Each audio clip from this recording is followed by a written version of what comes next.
Assalamualaikum warahmatullahi wabarakatuh. Selamat malam para pejuang cuan. Gimana kabar kalian? Semoga kalian sehat semua dan saya doakan sukses semua buat kalian. Amin. Mantap jiwa ya. Dan jangan lupa ya kawan, tetap secangkir kopi harus selalu ada buat menemani malam hari ini teman-teman melihat kondisi di mana market saat ini teman-teman. Kalau kita lihat kondisi bersama memang dalam kondisi bearish ya teman-teman. Kita semua salam sangkuters dulu ya. Salam sangkuters sebelum kita salam cuan gitu teman-teman ya. Mantap jiwa, tergantung mental kalian aman apa tidak ya. Yang bertahan akan menikmati hasilnya, yang nggak bertahan ya siap kehilangan uangnya, kurang lebih seperti itu untuk saat ini. Dan di sini ada good news juga teman-teman, datang dari dedengkot cryptocurrency, di mana kalau berita bagus tentang Bitcoin yang akan membawa harga daripada Bitcoin itu naik, otomatis altcoin juga akan terseret naik walaupun secara perlahan gitu ya kan.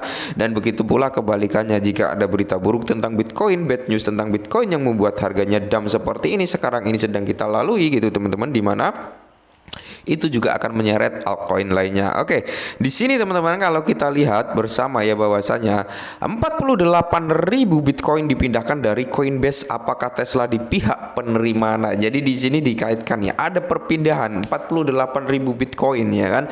Jadi dari Coinbase teman-teman itu dipindahkan ke wallet pribadi, alias bisa dikatakan kalian tahu sendirilah kalau ada perpindahan dari exchange ke wallet kayak gitu teman-teman, di mana itu terjadi penahanan suatu aset. Ya, beda cerita kalau dari wallet ke exchange, itu berarti ada penjualan suatu aset kayak gitu. Jadi untuk 48.000 Bitcoin ini, kalau menurut saya pribadi, menurut pandangan saya pribadi teman-teman, dia ditahan ya.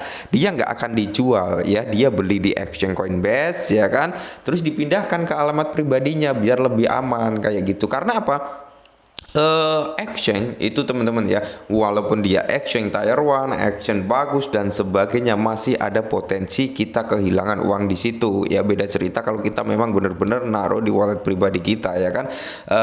Contohnya kayak Mongoose ya, waktu itu dia adalah penguasa exchange, ujung-ujungnya kena hack juga gitu. Maka dari itu walaupun exchange tier 1, Binance, FTX, Coinbase dan sebagainya masih memiliki resiko juga ya, walaupun resikonya bisa dikatakan lebih minim daripada exchange yang masih kecil kayak gitu teman-teman. Dan kalau kita lihat sendiri di sini, apakah Tesla di balik Bitcoin ini teman-teman ya, perpindahan dari Coinbase kemarin, analisis kripto ini berpikir begitu. Nah, jadi menurut analisis dari kripto ini teman-teman ya, ada unsur di belakang Bitcoin yang dipindahkan ini adalah unsur daripada Tesla, di mana dia ngambil kesimpulan Bitcoin yang dibeli dari Coinbase Pro sangat mirip nilainya dengan jumlah Bitcoin yang dijual oleh Tesla pada kuartal kedua. Nah, jadi nilai perpindahan itu sangat mirip gitu dengan jumlah yang dijual Tesla waktu Q2 kemarin, di mana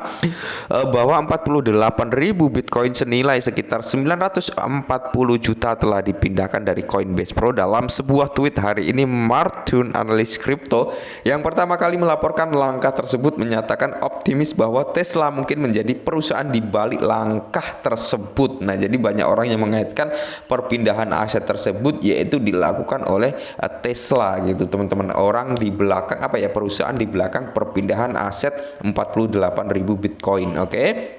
Nah, jadi ini cukup positif juga untuk Bitcoin ke depannya, karena di sini ada penahanan dalam skala besar loh ya. 48.000 Bitcoin itu kalau dijual itu bukan main-main harganya teman-teman ya. Itu kita ngejual 10.000 Bitcoin aja harganya langsung bedundu gitu, hancur ya, bisa dikatakan turun gitu. Apalagi 48.000 Bitcoin mau dijual ya, otomatis harga yang saat ini jika terjadi penjualan 48.000 langsung ke 13k bahkan ke 12.000 bisa juga ya teman-teman, seperti itu. Tapi di sini kebalikannya, mereka nggak ngejual tapi mereka ngehold, ngetahan ya, menahan gitu untuk Bitcoin tersebut, mungkin untuk persiapan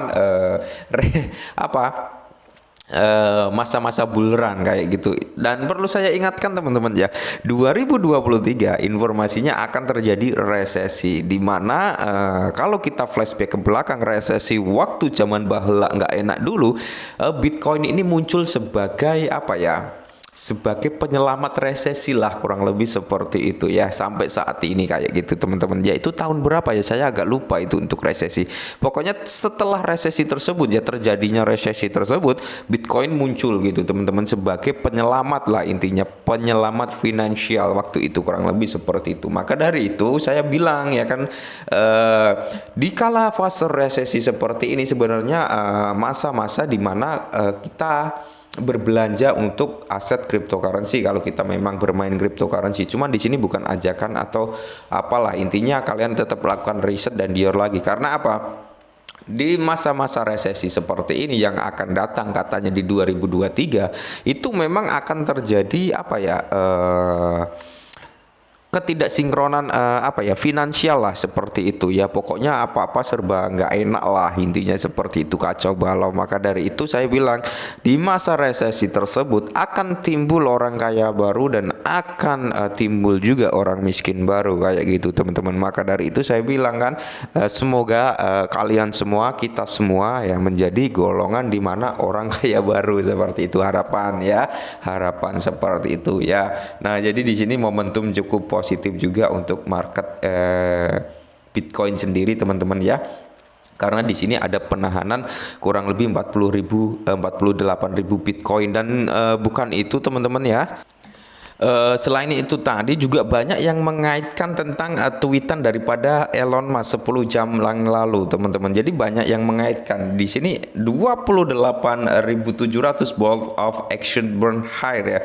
Padahal di sini Elon Musk ini ngejual nge-tweet bahwasanya 28.700 botol parfum burn higher yang indah sudah terjual, hanya 1.300 yang tersisa dari item kolektor yang unik dan edisi terbatas. Nah, jadi banyak yang mengaitkan bahwasanya 28.700 ini adalah target awal daripada kenaikan Bitcoin gitu. Banyak yang mengaitkan seperti itu. Wah, ini kode nih dari Elon Musk. Ini kode apa ya? Suatu tanda dari Elon Musk bahwasanya Bitcoin bisa mencapai ke 28.700 kayak gitu teman-teman ya. Untuk kenaikan awal-awal. Nah bilangnya banyak sekali lah ya, di grup-grup tele juga banyak yang mengaitkan ini. Jadi ya kita hanya bermain cocok logi aja lah ya, karena Elon ini memang suka apa ya, ngasih kode-kode yang nggak jelas kayak gitulah intinya teman-teman. Tapi kodenya itu menjerumus juga gitu, mengarah juga ya kan. Nah maka dari itu ketika Elon Musk nge-tweet hal seperti ini, banyak sekali orang-orang yang mengaitkannya ini dengan harga daripada Bitcoin dalam beberapa waktu ke depan gitu ya. Mudah-mudahan bisa benar gitu prediksi kita hanya bisa mengandai-andai saja karena kita nggak tahu gitu teman-teman ya. Kita juga nggak bisa memprediksi, kita juga nggak bisa meramal mana yang akan ke harga berapa, mana aset yang akan meledak gitu. Kalau kita bisa meramal, penonton saya dan semuanya ya, subscriber saya pasti nggak ada yang sangkut saya kasih ini yang akan meledak, ini yang akan meledak, berarti kita kaya bersama. Sayangnya nggak bisa ngeramal dan nggak bisa nerawang ya. Oke teman-teman, intinya tetap santai saja, nikmati prosesnya. Kita tunggu masa-masa di mana masa bull run itu datang. Mudah-mudahan benar-benar bisa kita ngerasain lah cuan dari cryptocurrency. Buat orang-orang yang mungkin belum sempat ngerasain cuan di cryptocurrency, saya doakan apa ya, bisa ngerasain nanti ya seperti itu. Oke, untuk saat ini kita salam sangkuters dulu.